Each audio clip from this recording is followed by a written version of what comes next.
Hello hi అండి, welcome back to my channel Priya Johi. ఈరోజు ఒక కొత్త రెసిపీతో వచ్చేసానండి. పెసర దోశ. ఓవర్ నైట్ నానబెట్టేసుకోండి పెసర దోశని. దాంట్లో ఆనియన్, పచ్చిమిర్చి, సాల్ట్, జీలకర్ర అన్నీ వేసేసుకొని గ్రైండ్ చేసేసుకోండి. దోశ ప్యాటర్న్ లాగా చేసేసుకోండి. దోశ వేసేసుకోవటం ఇంకా ఎప్పుడు ఒకేలా కాకుండా కొంచెం డిఫరెంట్గా ట్రై చేయండి. పెసర దోశ అనేది హెల్త్కి చాలా మంచిది. ఫైబర్ ఎక్కువ ఉంటుంది పెసర దోశలో.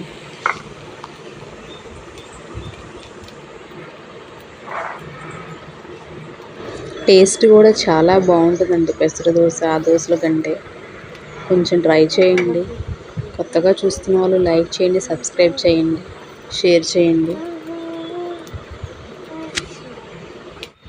ఎమ్మి దోశ రెడీ. చూడండి, కలర్ఫుల్గా టేస్టీ కూడా ఉంటుంది పెసర దోశ. మీరు కూడా ట్రై చేయండి. Bye bye.